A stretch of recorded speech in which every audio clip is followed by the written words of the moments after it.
नमस्कार। आज हम एक ऐसी घटना की गहराई में जा रहे हैं जो सच में किसी बुरे सपने जैसी लगती है। 29 अक्टूबर 2009 की जयपुर तेल डिपो आपदा। हमारे पास जो जानकारी है वो एक रिपोर्ट है, Jaipur oil depot disaster, the invisible cloud. काफी विस्तार से है।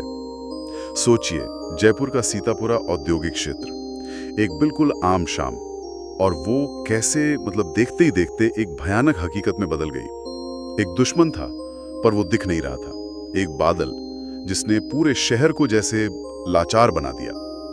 आज हम यही समझने की कोशिश करेंगे कि उस शाम असल में हुआ क्या था, यह हादसा क्यों हुआ और वो कौन सी अनदेखी चीजें थीं जिन्होंने इतनी बड़ी तबाही को न्योता दिया। चलिए शुरू करते हैं इसकी परतें खोलना। तो कहानी शुरू होती है धमाके से कुछ घंटे पहले, शाम के करीब, मेरा मतलब है 7 बजे के आसपास। इंडियन ऑयल कॉरपोरेशन यानी आईओसी डिपो का जो मेन गेट है, वहां से 9 सुरक्षा गार्ड बिल्कुल बदहवास हालत में भागते हुए निकले। उनकी हालत रिपोर्ट बताती है कि वो पसीने से तर-तर थे, आंखें डर से फटी हुई थीं और बुरी तरह हांफ रहे थे। पिता देखा ना तो चीख कर उसे छीन लिया और पैर से कुचल दिया। चिल्ला रहे थे, भागो, यहां से जाओ, कुछ जलाना मत। बिल्कुल नहीं। पास में एक गोदाम था, वहां वेल्डिंग चल रही थी, उसे भी जबरदस्ती रुकवा दिया। जब लोगों ने पूछा भाई हुआ क्या है, तो एक गार्ड ने बस कांपती आवाज में इतना कहा, बस थोड़ी देर, कुछ बहुत बुरा होने वाला है, ऊपर देखो आसमान की तरफ। और इसके बाद वो गार्ड्स पता नहीं कहां गायब हो गए। लेकिन उनके जाने से इलाके में एक अजीब सी दहशत वो फैल गई। ऑटो वाले सवारियां छोड़ छाड़ के भागने लगे, फैक्ट्रियों से मजदूर बाहर निकल आए। हवा में जैसे एक अनजाना डर तैर रहा था। ये वाकई चौंकाने वाला है। बिना किसी आग, बिना धुएं के इतनी दहशत। तो सवाल ये है कि उन्होंने महसूस क्या किया था आखिर। रिपोर्ट इसी तरफ इशारा करती है कि उन्होंने जो महसूस किया वो था हवा में फैला हुआ पेट्रोल का जहर, उसकी तेज गंध, उसका भारीपन, एक ऐसा खतरा जो दिख नहीं रहा था पर वो महसूस हो रहा था। और यहीं से देखिए मामला गंभीर होना शुरू होता है। शाम 5:50 पर डिपो के अंदर सब ठीक था, नॉर्मल रूटीन। 4 कर्मचारी टैंक नंबर 401A से पेट्रोल को पाइपलाइन में ट्रांसफर कर रहे थे, रोज का काम था ये। लेकिन शाम 6:10 पर जैसे ही वो वाल्व खोला गया ट्रांसफर के लिए, टैंक 401 का एक खास वाल्व है, हैमर ब्लाइंड वाल्व, उसमें जबरदस्त लीक शुरू हो गया। हैमर ब्लाइंड वाल्व, ये क्या होता है? हाँ, ये एक तरह का मजबूत ढक्कन या स्टॉपर होता है जो पाइपलाइन को पूरी तरह सील करने के लिए इस्तेमाल होता है, जैसे मेंटेनेंस वगैरह के लिए। और रिपोर्ट के मुताबिक वही जाम हो गया, कंट्रोल के हाथ से। बिल्कुल। और नतीजा ये हुआ कि हजारों लीटर पेट्रोल बहुत ही तेज प्रेशर के साथ फव्वारे की तरह हवा में फूट पड़ा। और यहाँ एक बहुत ही हैरान करने वाली बात है जो रिपोर्ट में लिखी है। प्रेशर इतना ज्यादा था कि पेट्रोल जमीन पर गिर ही नहीं पा रहा था, वो हवा में ही भाप बन रहा था, वेपराइज हो रहा था। जी हाँ।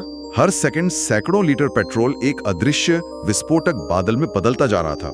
इसी को तकनीकी भाषा में वेपर क्लाउड कहते हैं। जब पेट्रोल जैसा कोई ज्वलनशील तरल इतनी तेजी से भाप बनता है तो वो हवा की ऑक्सीजन के साथ मिलकर एक बेहद खतरनाक विस्फोटक मिक्सचर बना लेता है।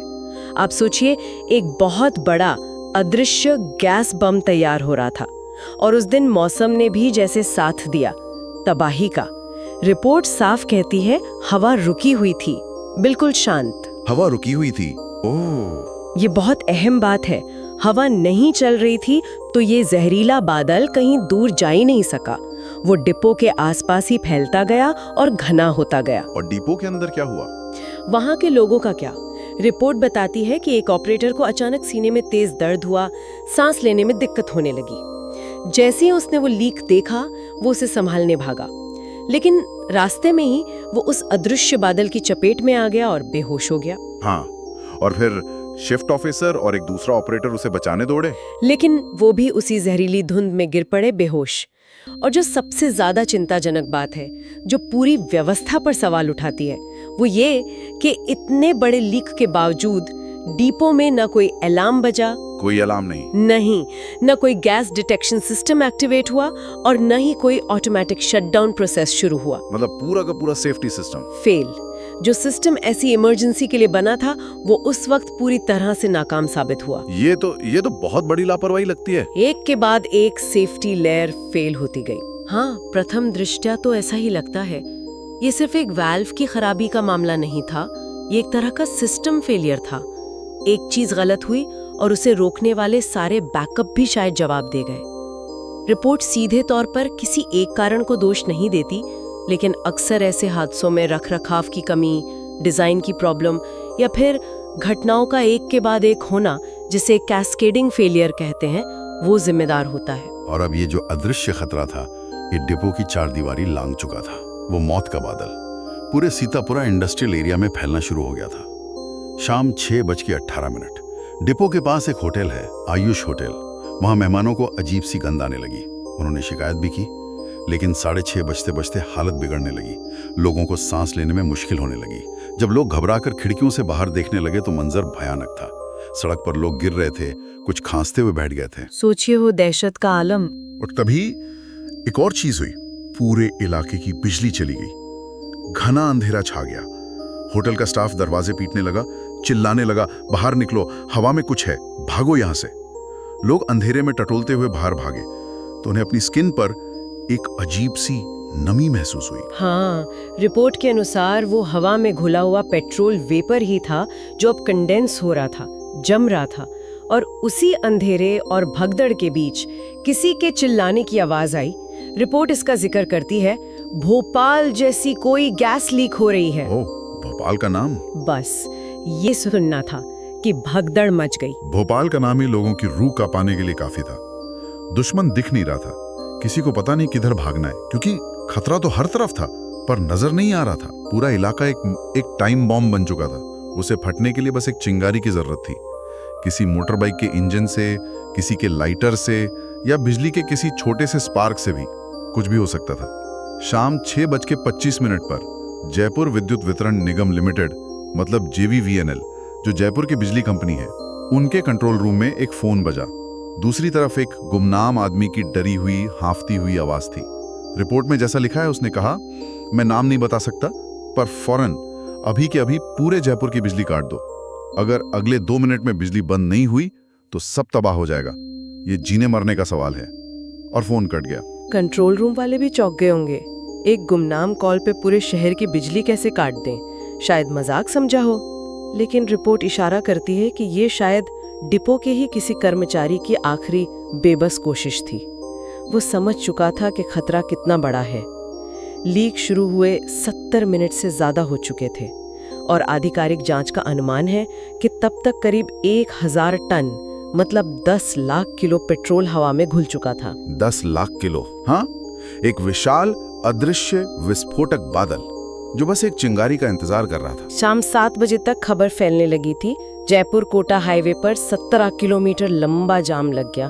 लोग गाड़ियां बंद करके चुपचाप खड़े थे। शायद उन्हें भी अनजाने खतरे का एहसास हो रहा था।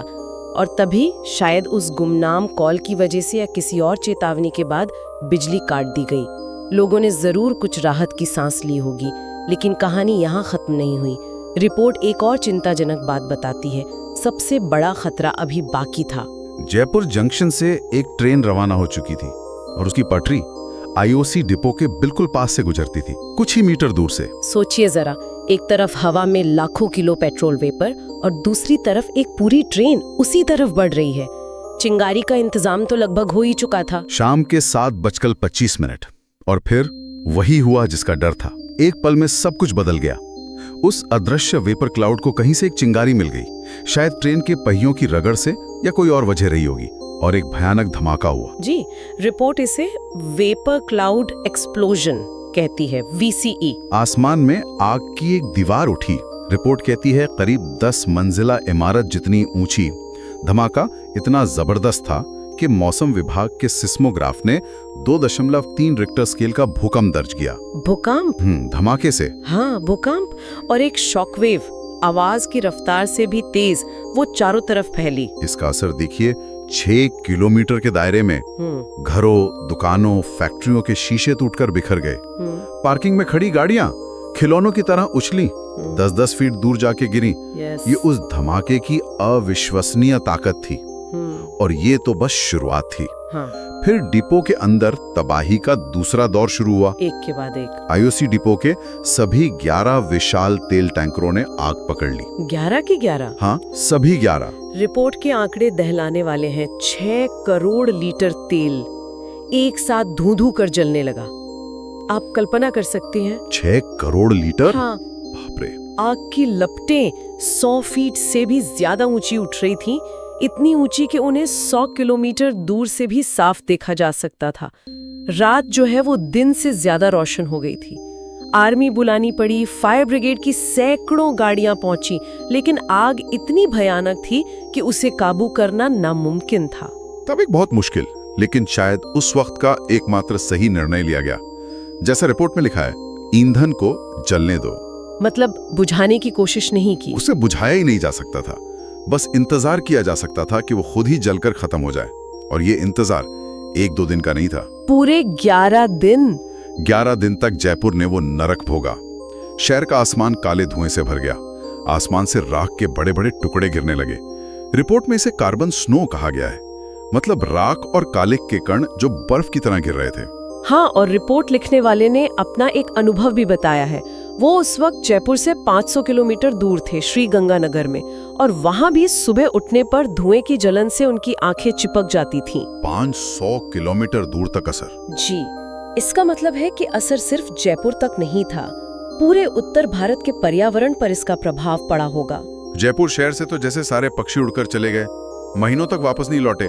लोग उस जहरीले धुएं से बचने के लिए अपने घरों के दरवाजों, खिड़कियों पर गीले तौलिए लटकाकर रह रहे थे। 11 दिन बाद जब वो 6 करोड़ लीटर तेल जलकर राख हो गया, तब जाकर ये आग शांत हुई। आग बुझने के बाद पीछे क्या बचा? खामोशी, तबाही और राख। सरकारी आंकड़े बताते हैं कि 11 मौतें हुई और 200 से ज्यादा लोग घायल हुए। लेकिन जो अनौपचारिक आंकड़े हैं, जो लोग लापता हुए, उनकी संख्या शायद कहीं ज्यादा हो सकती है। उसका सही अंदाजा लगाना बहुत मुश्किल है। बिल्कुल। फरवरी 2010 में धमाकों की फोरेंसिक जांच के एक विशेषज्ञ हैं, डीएम जॉनसन, वो जांच के लिए जयपुर आए। रिपोर्ट में उनके निष्कर्षों का जिक्र है और वो काफी चौंकाने वाले हैं। उन्होंने पाया कि धमाके के बाद जो इमारतें गिरी, वो बाहर की तरफ नहीं गिरी थी। बाहर नहीं, तो फिर वो अंदर की तरफ ढही थी। इसे रिवर्स ड्रैग इफेक्ट कहते हैं। रिवर्स ड्रैग इफेक्ट, ये क्या होता है? मतलब खिंचाव? हाँ, एक तरह से। इसका मतलब है कि जो शुरुआती धमाका था वो इतना शक्तिशाली था कि उसने पहले हवा को तेजी से बाहर फेंका। इससे एक तरह का वैक्यूम, खालीपन बन गया। फिर उस खाली जगह को भरने के लिए आसपास की हवा सुपरसोनिक रफ्तार से वापस अंदर की तरफ खींची, और इसी जबरदस्त खिंचाव ने इमारतों को अंदर की ओर ढा दिया। अच्छा। पेड़ों का एक ही दिशा में झुक जाना, कंक्रीट का कांच की तरह टूट जाना, ये सब उसी धमाके की असाधारण शक्ति के सबूत थे। तो सवाल फिर वहीं आके खड़ा होता है, आखिर गलती किसकी थी? इतनी बड़ी तबाही का जिम्मेदार कौन? जांचें हुई, कमेटियां बैठी होंगी। बिल्कुल हुई। आईओसी ने इसे मुख्य रूप से मैकेनिकल फेलियर बताया, कहा कि वाल्व का गैस्केट खराब हो गया था। लेकिन दूसरी रिपोर्ट्स और जांचों ने मानवीय लापरवाही और सिस्टम फेलियर की तरफ भी इशारा किया। सवाल उठे कि अलार्म क्यों नहीं बजे, ऑटो शटडाउन सिस्टम क्यों फेल हो गया? हाँ, ये सवाल तो उठने ही थे। क्या कर्मचारियों की ट्रेनिंग पूरी थी? क्या सेफ्टी प्रोटोकॉल का पालन हुआ था? आरोप प्रत्यारोप का एक लंबा दौर चला। और अंत में नतीजा क्या निकला? क्या कोई ठोस जिम्मेदारी तय हो पाई? देखिए, जांच रिपोर्टों में कई कमियां तो सामने आईं और कुछ अधिकारियों पर कार्रवाई भी हुई, लेकिन अक्सर ऐसे बड़े हादसों में पूरी सच्चाई और जवाबदेही तय करना बहुत जटिल होता है।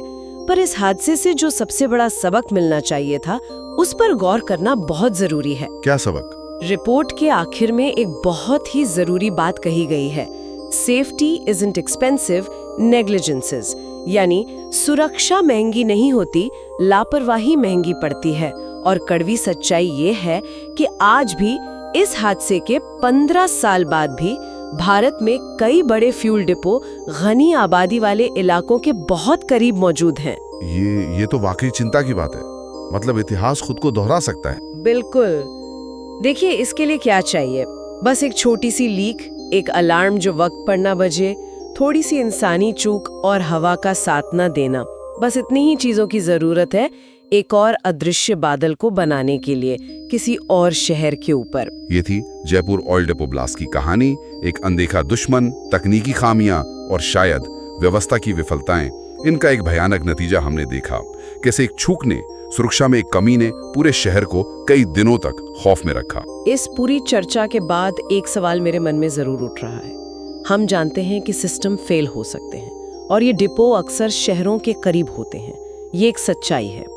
ऐसे में सिर्फ रूटीन जांच और ऑडिट से आगे बढ़कर वो कौन से ठोस नए कदम हो सकते हैं जिनसे पक्का किया जा सके कि ऐसा अदृश्य बादल फिर कभी किसी शहर पर ना मंडराए? क्या हमारे जो मौजूदा सुरक्षा प्रोटोकॉल हैं वो वाकई में ऐसी अप्रत्याशित एक के बाद एक होने वाली विफलताओं से, मतलब कैस्केडिंग फेलियर्स से निपटने के लिए डिजाइन किए गए हैं, या हम अब भी सिर्फ अलग अलग पुर्जों के ठीक से काम करने पर ही ज्यादा निर्भर है? ये सोचने का विषय है।